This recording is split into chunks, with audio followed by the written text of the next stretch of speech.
الحمد لله وكفى وسلام على عباد الذين اصطفى أما بعد فأعوذ بالله من الشيطان الرجيم بسم الله الرحمن الرحيم قال الله تبارك وتعالى في محكم تنزيله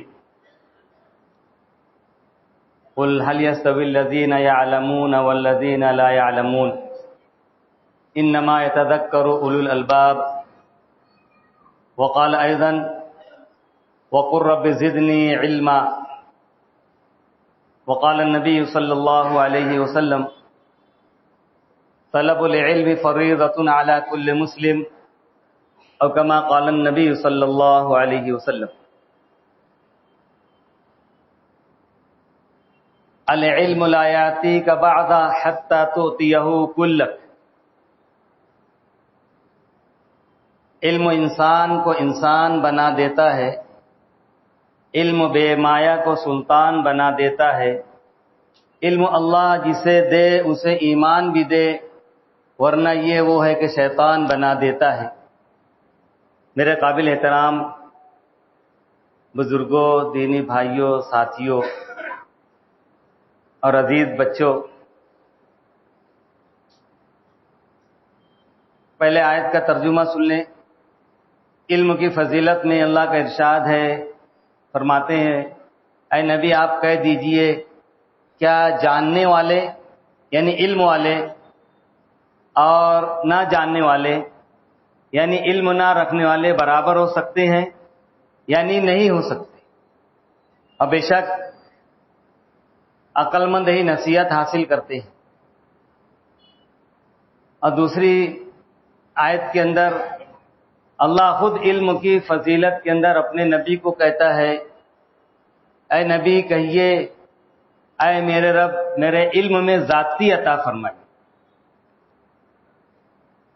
اور حدیث پاک کا ترجمہ ہے علم کا حاصل کرنا، یا علم سے مراد جب ہمارے نبی نے فرمایا تو علم دین کا حاصل کرنا ہر مسلمان پر فرض ہے۔ اور فرضیت کے متعلق اس کی تشریحات میں بعض لوگوں نے لکھا ہے کہ ہر ایک مسلمان کو حافظ، عالم، مفتی، قاری اعلیٰ درجے کا ہونا ضروری نہیں۔ حافظ ہے، قاری ہے، مفتی ہے، اعلیٰ درجے کے علماء ہیں، یہ فرض کفایہ ہے۔ فرض کفایہ یعنی چند لوگ معاشرے میں، محلے میں، شہر میں ہو جاویں جس سے قوم کی ضرورت پوری ہو جائے، کافی ہے۔ محلے میں، معاشرے میں، شہر میں ہر ایک کا عالم ہونا، ہر ایک کا قرأت کے ساتھ جو تجوید پڑھی جاتی ہے اسے پڑھنا، ہر ایک کا مفتی بننا، یہ فرائض نہیں، یہ فرض کفایہ ہے۔ لیکن اس کے اندر علم کا حاصل کرنا، اس میں یہ بات لکھی گئی ہے کہ ہم معاشرے میں رہتے ہیں، مل جل کر رہتے ہیں، ہر کوئی 10 سے 20 معاملات سے منسلک رہتے ہیں۔ کسی کا زیادہ معاملات ہوں گے، کسی کے کم معاملات ہوں گے، لیکن بہرحال کچھ نہ کچھ معاملات سے منسلک۔ جیسے شوہر ہے تو بیوی سے منسلک ہے، بچوں سے منسلک ہے، گھر کے اندر ہیں تو گھر کے لوگوں سے منسلک ہے، وہی اگر پڑوس میں ہے تو پڑوسی سے منسلک ہے، وہی اگر مدرس ہے تو مدرسے سے اور طلبہ سے اور وہاں کے بڑے لوگوں سے منسلک ہے، چھوٹے سے منسلک ہے۔ اگر وہی مالک بھی ہے، کارخانے کا مالک ہے تو مزدوروں سے منسلک ہے، وہی آدمی بازار جاتا ہے تو کس سے منسلک ہے؟ دکاندار سے منسلک ہے۔ وہی راستے میں گاڑی چلاتا ہے تو راستے کے آنے جانے والوں سے اس کا ضابطہ پڑتا ہے۔ نماز پڑھتے ہیں تو نماز سے منسلک ہے، زکوٰۃ دیتے ہیں زکوٰۃ سے منسلک ہے، اور بھی بہت سے معاملات آدمی دیکھ لے جن معاملات سے منسلک ہے تو اس کو وہ ادا کرتا ہے۔ اب ان معاملات کو کیسے ادا کیا جائے اس کا علم حاصل کرنا فرض. یہ ہے طلب العلم فریضۃ علی کل مسلم. اگر وہ شوہر ہے تو بیوی کے ساتھ کیسے رہنا ہے اس کو علم ہونا چاہیے. باپ ہے تو اولاد کے ساتھ کیا معاملات ہونے چاہیے اس کو علم ہونا چاہیے. اگر گھر کے ذمہ دار ہیں، معاملات جو ماتحت ہیں ان کے ساتھ کیسے رہنا ہے اس کا علم ہونا چاہیے. اگر پڑوس ہے، محلے میں رہتا ہے تو پڑوسی کے ساتھ کیسے رہنا ہے وہ اس کا علم اس کو ہونا چاہیے. مالک ہے تو مزدوروں کے ساتھ کیسے معاملات کرنا چاہیے وہ علم اس کو ہونا چاہیے، بلکہ فرض ہے کہ وہ سیکھے. اگر دکاندار ہے تو گاہکوں سے کیسے معاملات کرنا، اگر گاہک ہے تو دکاندار سے کیسے بات چیت کرنا یہ علم ہونا چاہیے. تجارت کر رہا ہے تجارت کے اصول اس کو جاننا چاہیے. گاڑی چلا رہا ہے تو گاڑی خالی چلانا نہیں ہے بلکہ اس کے آداب اور اصول سیکھنا یہ فرض ہے. ورنہ آج کل گاڑی کے بے اصولی میں کتنے جھگڑے ہوتے ہیں، اور خصوصاً مالیگاؤں میں ذرا سی بات پہ، ابھی دلی میں ذرا سی بات پہ قتل کر دیا گیا، مار کے ختم کر دیا. مالیگاؤں میں بھی یہ مثالیں ہیں، بے اصولی کی بنیاد پہ معمولی بات پر قتل ہوا. تو یہ جو باتیں بڑھتی ہیں یہ لا علمی کی بنیاد پر، علم نہیں ہے. اب راستہ چلتے ہوئے میں چل رہا ہوں، کوئی آواز دیا ہٹ سے وہیں بیچ میں مار دیے، پیچھے والے بھی زحمت سے پڑ گئے اور راستہ رک گیا تو اس میں ٹکر بھی ہو گئی. یہ زحمت کا معاملہ، اس کے کچھ آداب ہیں رکنے کے، وہ سیکھنا ضروری ہے. تو ہم جن حالات سے جن معاملات سے منسلک ہیں اس کا علم رکھنا ضروری ہے. اس کو کہا جا رہا ہے طلب العلم فریضۃ علی کل مسلم، اور مسلم میں مرد بھی آ گئے اور عورتیں بھی آ گئیں. اگر وہ عورت ہے تو شوہر سے منسلک ہے، بچوں کی تربیت سے منسلک ہے، گھر کی دوسری عورتوں سے منسلک ہے، ساس سے منسلک ہے. اگر وہ کہیں اور جا رہے ہیں وہ بھی کتنی چیزوں سے منسلک ہے. معاملات ہر ایک کے ساتھ لگے ہوئے اور الگ الگ معاملات. ڈرائیور ہیں تو ہم کیسے اس کی پاسداری کریں، کیسے اچھے طریقے سے اس کو حق کے اندر لے کر آئیں تاکہ دوسروں کو تکلیف نہ ہو. راستے سے تکلیف دہ چیز کا ہٹانا یہ صدقے کے اندر آتا ہے. اور ایمان کا آخری درجہ الایمان بضع وسبعون شعبہ اعلی کلمۃ لا الہ الا اللہ وادنا اماطۃ الاذى عن الطریق. آخری درجہ ایمان کا یہ ہے کہ راستے سے تکلیف دہ چیز کو ہٹا دیا جائے. اب میں چلتے بیچ میں رک گیا، کسی کے بولنے پر اس کو آنکھ بتانے لگا، یہ تکلیف دہ چیز میں نے کھڑی کر دی، جبکہ میرا کام تھا راستے سے تکلیف دہ چیز کو ہٹانا. تو علم کی بنیاد پہ بہت سے مسائل حل ہوتے ہیں. ہمارے نبی صلی اللہ علیہ وسلم جب 40 سال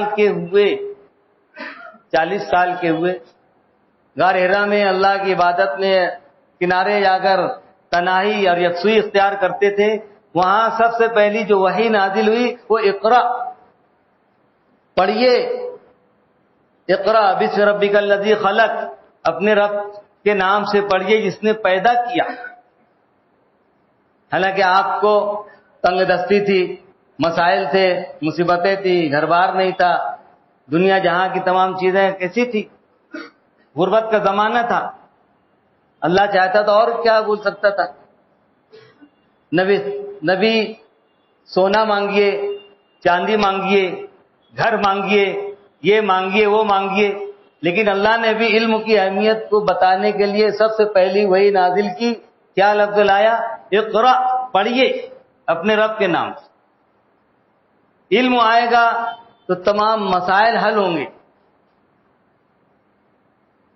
اس وقت تو جہالت تھی، قتل غارت گیری تھی، لڑکیوں کو زندہ درگور کرنا تھا، لوٹ مار تھی، ایک دوسرے کے خلاف کارروائی تھی، بڑا قبیلہ دوسرے قبیلے پر حملہ کرتا تھا، شراب ان کی گٹھی میں پڑی تھی، معمولی باتوں پر سالوں 40 سال جنگیں جاری رہتی تھی.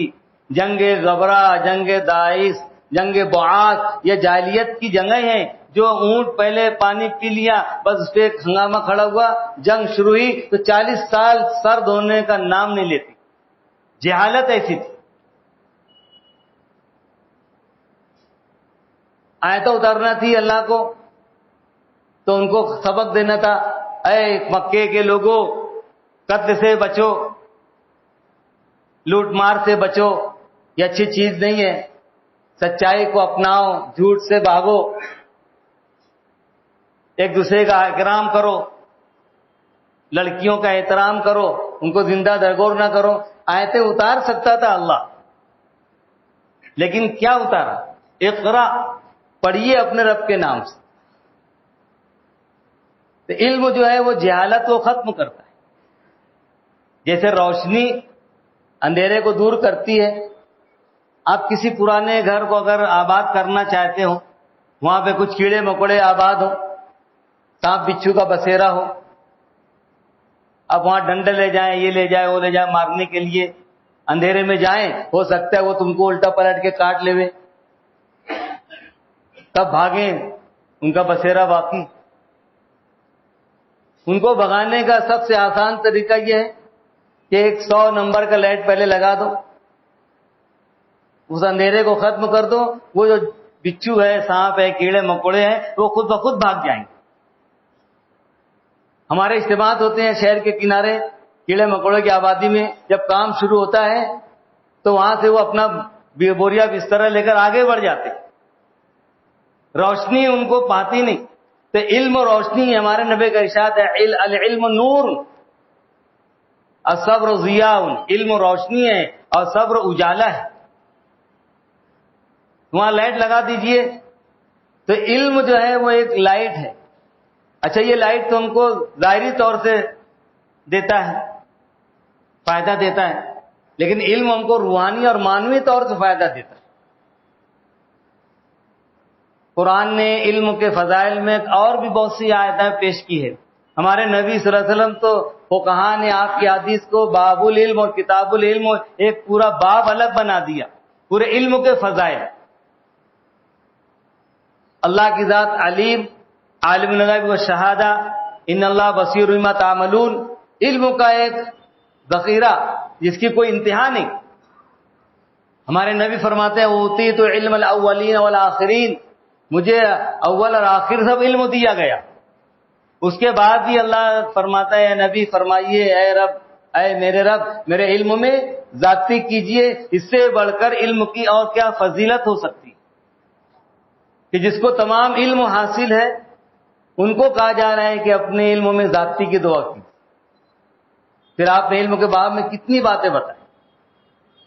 من سلک طریقا یلتمس به علما، جو کوئی راستہ اختیار کرتا ہے اس میں علم کو حاصل کرتا ہے، سہل اللہ لہ به طریقا الی الجنہ، اللہ اس کے لیے جنت تک کا راستہ آسان کرتا. یہ علم کی بنیاد پر. نہ مال ہے، نہ قدرت ہے، نہ طاقت ہے، نہ اقتدار، نہ حکومت، صرف علم کی بنیاد. علم ہر طریقے سے اس طرف چلتا ہے اور ہم کو لے کر چلتا ہے. ہمارے نبی صلی اللہ علیہ وسلم نے علم کے باب میں کتنا کام کیا، کتنا کام کیا. 10-11 سال مکے کی محنت، اتنی زبردست پریشانیاں، مصیبتیں اور حالات سے دوچار رہے، یہاں تک کہ آپ کو مکہ چھوڑنا پڑا. مکہ چھوڑنا پڑا. مدینہ پہنچے. وہاں جانے کے بعد ایک اسلامی اسٹیٹ کا قیام عمل میں آیا.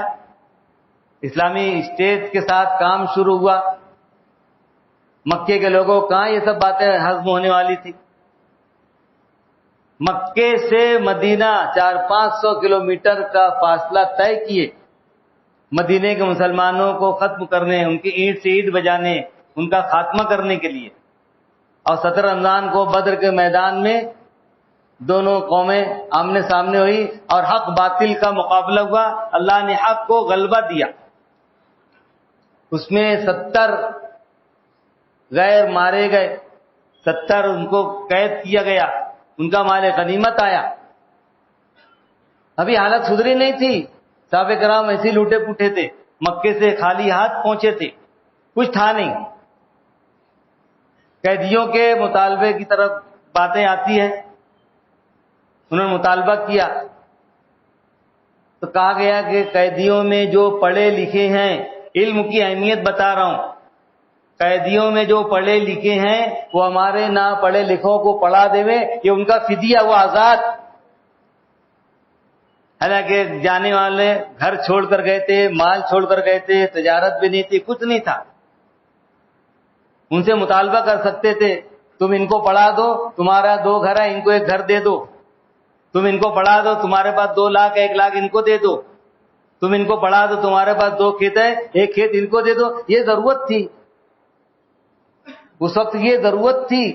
لیکن ہمارے نبی صلی اللہ علیہ وسلم نے کیا کہا کہ جو قیدیوں میں جانتے ہیں، علم رکھتے ہیں، وہ ہمارے یہاں جو نہ جانتے ہوں ان کو پڑھا دیں. یہ علم کی اہمیت. ہم علمی قوم، ہماری کتاب علمی کتاب، ہمارے نبی علمی نبی. اللہ کی ذات عالم الغیب والشہادہ، علیم بذات الصدور، سب کچھ ان کے ہاتھ. ہم کو علم کی طرف رغبت دلائی گئی کہ ہم علم حاصل کریں. اور پھر آگے چل کے صحابہ کرام نے ہمارے نبی کی تمام احادیث کا ذخیرہ جمع کیا. پھر اس کے بعد محدثین کرام، امام بخاری، امام ترمذی، امام نسائی، امام ابن داؤد، امام ابن ماجہ، یہ جو ائمہ کرام ہیں تمام احادیث کو کتابوں میں جمع کی. یہ علمی کام ہے، زبردست کام. پھر آگے بڑھتے ہیں، ائمہ کرام کا زمانہ آتا ہے. امام اعظم رحمۃ اللہ علیہ، امام مالک رحمۃ اللہ علیہ، امام احمد رحمۃ اللہ علیہ، امام شافعی رحمۃ اللہ علیہ. ہمارے امام کو 2 شاگرد، امام یوسف اور امام محمد رحمۃ اللہ. ابھی پچھلے ہفتے مولانا نے کہا کہ ایک امام محمد تھے جو انہوں نے کتاب لکھی، جن کو ایک وائسرائے، انگریز وائسرائے نے دیکھ کر کہا تھا، ان کی کتابوں کو، ان کی علمی کاموں کو دیکھ کر کہا تھا کہ چھوٹے محمد کا یہ حال ہے. تو انہیں ہمارے نبی سے اشارہ کیا، بڑے محمد کا کیا حال ہوگا صلی اللہ علیہ وسلم. ربیع الاول کا مہینہ ہم کو ہمارے نبی کی تعلیم دیتا ہے، آپ کے پیغام کو ہم کو پہنچاتا ہے، خاص طور سے علمی میدان میں.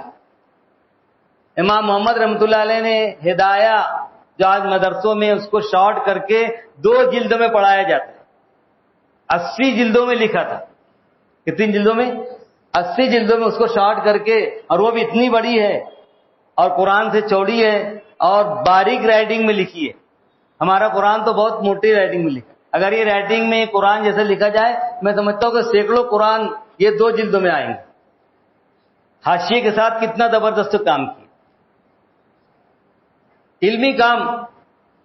ادھر دور خلافت عباسیہ میں، خلافت فاطمی میں، اور جو دادوار گزرے ہیں ابھی 200 سال پہلے تک، کتنا زبردست کام کیا. تاتاریوں نے ہم پر حملہ کیا، ہمارے کتب خانوں کو بھی نشانہ بنایا، کتابوں کو جلایا تو ہفتوں مہینوں کتابیں جلتی رہی، ان کا دھواں اٹھتا رہا. دریا برد کر دیا، ہفتوں تک دریا کا پانی کالا رہا. پہلے سیاہی نکل جاتی، پانی لگتا تھا، بہنے لگتی. اتنا کام کیا. پھر بزرگوں کے واقعات میں علمی کام کتنا ہوا. ایک امام رحمۃ اللہ علیہ، پہلے برو سے لکھا جاتا تھا، ٹنٹیلے کا برو ہوتا تھا، اس کو چھلتے لکھتے لکھتے موٹا تھا، پھر چھلتے تھے لکھتے موٹا. وہ جو برادہ تھا اس کو جمع کیا گیا. اتنا زیادہ تھا، انہوں نے وصیت کی کہ میں انتقال کر جاؤں گا تو میرے نہلانے کا جو پانی ہوگا اس برادے سے گرمانا. بابرکت ہے، وہ علمی کام کیا گیا، اس سے چھاٹا، اس سے پانی گرمایا گیا، پھر بھی وہ برادہ بچ گیا. کتنا زبردست کام. البیرونی کا سبق ہمارے پرانے اردو کی کتاب میں پڑھے ہیں. البیرونی جو 60 سے 70 کے درمیان پڑھے ہوں گے نا اسکول، اس میں البیرونی آخری وقت میں ایک مسئلے میں الجھے ہوئے ہیں، علمی بحث میں. ایک ساتھی آ کر بولتے ہیں، حضرت یہ تو وقت ہے تمہارا جاکنی کا. بھلے میری سعادت ہوگی کہ میری جان علمی مشغلے میں رہتے ہوئے نکلے. یہ زبردست کام. ایک بزرگ کے بارے میں لکھا گیا کہ پیدائش سے لے کے وفات تک انہوں نے علمی کام لکھنے کا کیا ہے تو اوریج نکلتا ہے روزانہ کا 20 صفحہ، جب سے پیدا ہوئے مرنے تک. حالانکہ پیدا ہونے سے لے کے 14-15 سال تک لکھے نہیں ہوں گے، لکھنے کام بعد، لیکن یہ بھی انہوں نے اپنی زندگی میں اس کو ایڈ کر لیا. اتنا زیادہ کام کیا علمی کام. ایک بزرگ بڑے تھے، بیمار پڑ گئے تو ان کے ایک شاگرد بڑے بزرگ تھے، ان کی ملاقات عیادت کے لیے پہنچے تو بزرگ بھی علمی بحث ادھر آئے. ہاں، تو ان کی عیادت کے لیے پہنچے تو انہوں نے ایک سوال کر دیا شاگرد سے. سوال تھا، بولے رمیے جمرات، شیطانوں کو کنکری مانگ رہا. حاجی صاحب بولے سواری پر سوار رہ کے افضل ہے یا پیدل مارنا افضل ہے؟ 2 آپشن ہیں، پیدل یا سوار. تب شاگرد بولے پیدل. حضرت نے کہا کہ نہیں، اب کیا بچا؟ بولے سوار ہو کر. بولے نہیں. بولے 2 تو تھا، اب تیسرا کیا ہے؟ اب یہ 5 ہے کہ 4 ہے نا، تیسرا رہتا ہے نہ 5 ہے نہ 4 ہے. تو آپ نے فرمایا کہ اگر حاجی کو 12 تاریخ کے دن مکے میں قیام کرنا ہے اور 13 تاریخ کو بھی جمرات کو رمی کرنا یا شیطان کو کنکری مارنے کا ارادہ ہے تو وہ پیدل آئے، شیطانوں کو کنکری مار کے دوبارہ قیام کرنے کے لیے خیمے میں چلے جائیں. یعنی پیدل اس وقت تو مارنا افضل ہے. اگر اس کو 12 تاریخ کو مینا میں نہیں رکنا ہے اور کنکری مار کے مکہ جانا ہے تو اپنی سواری پہ سوار رہے اور کنکری مارے اور روانہ ہو جائے. اب وہ بزرگ کو فرماتے ہیں یہ ہماری بحث ہوئی، میں حضرت سے ملاقات کر کے باہر نکلا، چند قدم چلا تھا کہ گھر سے رونے کی آواز آنے لگی. یعنی حضرت کا انتقال. عمر کون سی ہے، وقت کون سا ہے، لیکن میں کہہ رہا ہوں علمی مشغلے میں مصروف ہیں. ہم علمی قوم ہو کر علم سے بہت دور ہیں، بہت دور. اللہ کے نبی صلی اللہ علیہ وسلم نے ہم کو بہت زبردست کام دیا ہے علم کا. اور میں نے بتا دیا کہ کہاں کہاں پیسے کی ضرورت تھی، کہاں کہاں مال کی ضرورت تھی، کہاں کہاں کیسی کیسی ضرورت تھی، لیکن آپ نے علم کو زیادہ اہمیت دی. علم کو اہمیت دی. تو علم کی بنیاد پر کام بہترین، اچھا، اللہ کی نگاہ میں قابل قبول اور عند اللہ مقبول ہوتا ہے. دنیا کے حساب سے ہم دیکھیں، ایک مکان ایک عام آدمی جو بناتا ہے، عام آدمی جو بناتا ہے جس کو کوئی انجینئرنگ کا علم نہیں ہے وہ بنا دیتا ہے، اور ایک انجینئرنگ کا آرکیٹیکٹ کا علم رکھنے والا وہ بناتا ہے. دونوں میں بہت فرق ہوتا ہے. یہ دیکھو علم کی روشنی میں بنائی گئی مسجد، حسین و جمیل، خوبصورت، پائیدار، پھر اس میں کنگورے، پھول بوٹے اور نہ جانے کیسے کیسے نقش نگار. علم کی بنیاد پر کام اچھا ہوتا ہے. ہم جتنے معاملات بھی کرتے ہیں تو علم کی بنیاد پہ کریں تو اس کے اندر حسن پیدا ہوگا، اور اللہ حسن کو پسند کرتا ہے، تعداد کو پسند نہیں کرتا. وَالَّذِي خَلَقَ الْمَوْتَ وَالْحَيَاةَ لِيَبْلُوَكُمْ أَيُّكُمْ أَحْسَنُ عَمَلًا. اس نے موت اور زندگی بنائی ہے تاکہ دیکھے تم میں سے کون اچھا عمل کرتا ہے. میں کھٹا کھٹ 20 رکعت پڑھ لوں جیسی تیسی، اور ایک ساتھی اخلاص کے ساتھ 2 رکعت پڑھ لے، اللہ کی نگاہ میں یہ 2 رکعت کا مقام ہے. میری 20 رکعت پرانے کپڑے میں باندھ کر منہ پر مار دی جائے گی. یہ مار کر اس کو طلاقت لسانی بولتے ہیں. یہ علم کی بنیاد. اور اگر علم بھی ہوگا تو اس کے اندر اتنا اخلاص آئے گا، اتنا دکھلاوے سے، ریاکاری سے، دھوکے دہی سے بچے گا تو علم کی بنیاد پہ تمام کام حسن تک پہنچیں گے. اور اللہ کا ارشاد احسن کما احسن اللہ الیک، احسان سے کام کر جیسا تیرے ساتھ اللہ نے احسان کیا. الجزاء الاحسان الا الاحسان، احسان کا بدلہ احسان ہی ہے. ہر کام میں حسن آئے گا، تعداد کو اللہ نہیں چاہتا. قربانی کے زمانے میں آپ دیکھیں، اس سے پہلے شاید بتایا ہوں گا، بہت سے ساتھی ہیں اچھے، اللہ نے وہ نوازا ہے. قریب کے دیہاتوں میں پہلے جاتے تھے، وہاں 2 جانور خاموشی سے خریدتے تھے، جتنے کلو کا جانور اتنی تھیلی لے کے جاتے تھے.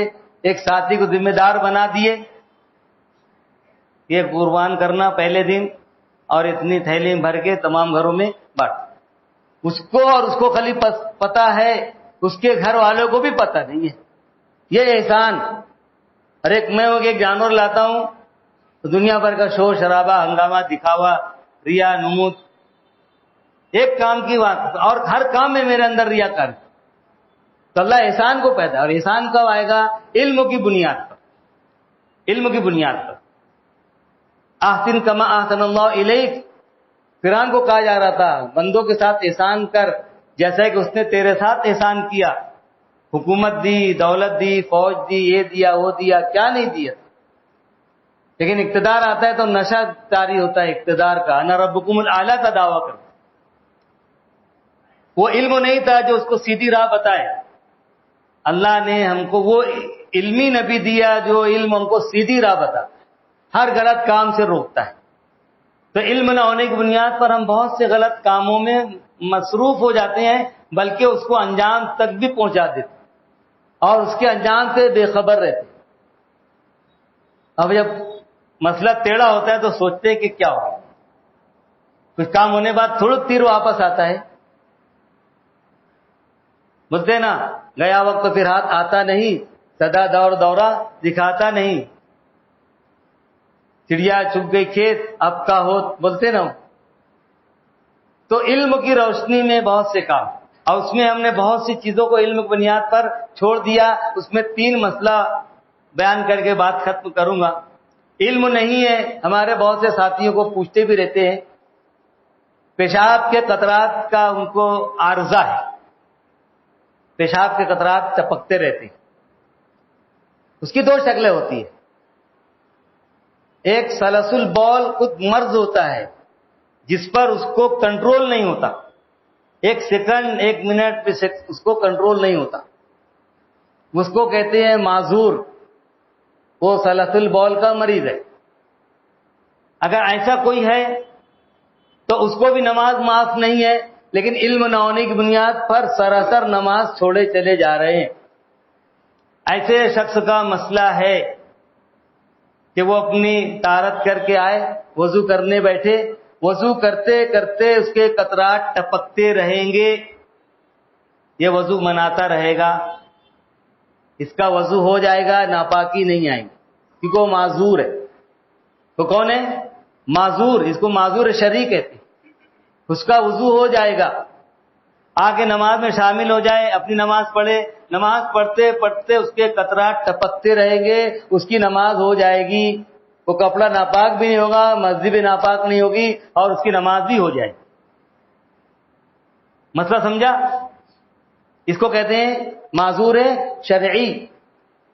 لیکن ہم جو ہے صحت مند ہیں، اب وہ جمعہ کے لیے آیا، پڑھ لی ایسی نماز، اب وہ عصر پڑھنا چاہے تو اس وضو پہ نہیں پڑھ سکتا.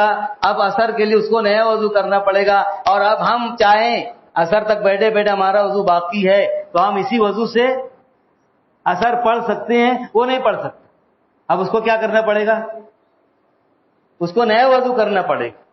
چاہے وضو کرتے کرتے قطرات نکلتے رہیں، نماز پڑھتے پڑھتے قطرات نکلتے رہیں. اگر کوئی ایسا شخص یہاں موجود ہے تو یہ مسئلہ سن لے اور یہ عذر نہ کرے کہ مجھ کو قطرات کی شکایت ہے.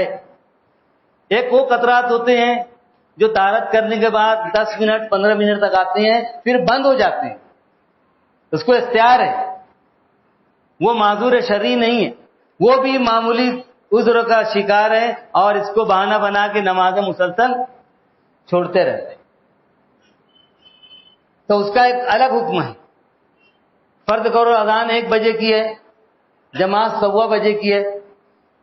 اب ایسا شخص جو ہے وہ 1 میں 10 کم کو، یا اس کا جو ٹائم ہے قطرات آنے کا 20 منٹ، تو 1 میں 20 منٹ کو وہ طہارت کرے، 1 میں 20 منٹ کم ہو طہارت کرے، اور 1 بجے تک اس کے قطرات بند ہو جائیں گے. اب اس کو طہارت نہیں کرنا ہے، طہارت خانے میں جا کے بدن اور کپڑے کو دھو لینا ہے.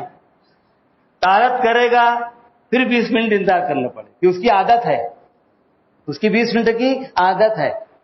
1 بجے اب کیا کرنا ہے اس کو؟ طہارت خانے میں یا گھر میں جا کر کپڑے کے ساتھ بدن بھی دھو لینا ہے، وضو کر کے آنا ہے، وہ طہارت نہیں کرنا ہے. اب آگے نماز پڑھ.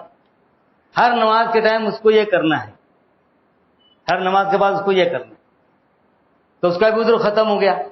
وہ یہ نہیں بول سکتا کہ مجھ کو قطرات کی شکایت ہے، میں نماز نہیں پڑھ سکتا، میرا کپڑا ناپاک ہوتا ہے. اور وہ جو بالکل شرعی معذور ہے اس کے قطرات بھی ٹپکتے رہے. مفتی انعام الحق علی پور کے جو مفتی ہیں مولانا ذوالفقار صاحب کے خلیفہ، انہوں نے لکھا ہے اس کے پیشاب کے قطرات ٹپکتے رہیں گے، وہ ناپاکی نہیں رہے گی اور کپڑا بھی ناپاک نہیں رہے گا، اور اس کی نماز بھی ہو جائے گی. اور یہ جو دوسری شکل بتایا یہ اس سے کم درجے کی ہے. 20 منٹ پہلے کرنا ہے، 20 منٹ بعد صرف دھونا ہے اور نماز پڑھنا ہے. ایک وہ ہوتا ہے جس کو بہت ہوا خارج ہوتی ہے، اس کو فقہ میں کہتے ہیں انفلات ریح، اس کو کنٹرول ہی نہیں ہے، 1 سیکنڈ میں کئی مرتبہ ہوا خارج ہوتی، تو اس کا بھی وہی مسئلہ ہے. وہ معذور شرعی ہے، وضو کرتے کرتے اس کا وضو ٹوٹتے رہے گا ظاہری، لیکن معنوی وضو نہیں ٹوٹے گا. اس کو وضو کرنا ہے، نماز میں داخل ہونا ہے، نماز پڑھتے پڑھتے اس کا وضو آتے رہے گا لیکن ناپاکی نہیں ہوگی. اسی حالت میں اس کو نماز پڑھنا ہے. لیکن دوسری نماز کے لیے بولیے نیا وضو کرنا ہے، اور ہم مقیم ہیں صحیح، تو ہم کو وضو نہیں کرنے کی ضرورت ہے، وہ بیمار ہے. ایک وہ ہوتا ہے زخم، ہمیشہ پنچا بہتے رہتا، کبھی اچھا نہیں ہوتا، تو اس کی بھی یہی شکل ہے کہ وہ نماز پڑھنے کے لیے وہ وضو کرے گا، وضو کرتے کرتے پنچا بہتا رہے گا، اس کا وضو ہو جائے گا. نماز پڑھتے پڑھتے پنچا بہتا رہے گا، اس کا وضو ہو جائے گا، اور اس کو اس طریقے سے نماز پڑھنا ہے. لیکن شرط یہ ہوگی کہ اب ظہر کے بعد اس کو عصر پڑھنا ہے تو ہم اسی وضو سے پڑھ سکتے ہیں. اس کے لیے نیا وضو بنانا واجب ہوگا، اس کے بغیر نماز نہیں ہوگی. کیونکہ مفتی صاحب نے کہا کم درجے کا بھی اگر کہیں زخم ہوا، کپڑا پہن لیے، دکھتا ہے کہ صاف ہو گیا، لیکن پہننے کے بعد بھی اگر نکل کے خالی کپڑے میں لگا، بہا نہیں ادھر ادھر، ذرا سی کپڑے میں لگا ہے، تو بولتے اس سے بھی وضو نہیں ٹوٹتا. یہ ہمارے علم کی کمی، ہمارا وقت علم سیکھنے کی بجائے کہاں کہاں جاتا ہے. ہم خود غور کریں. ہم کو علمی امت بنایا گیا، علم کا ذخیرہ دیا گیا، نہ جانے کیا کیا دیے گی. یہ علم کی وجہ سے مسائل حل کیے جاتے ہیں، شکایت نکالی جاتی ہے. نماز کے اندر کتنے مسائل ہیں اسی علم کی بنیاد پر، طہارت کے کتنے مسائل ہیں اسی علم کی بنیاد پر حل کیے جاتے ہیں.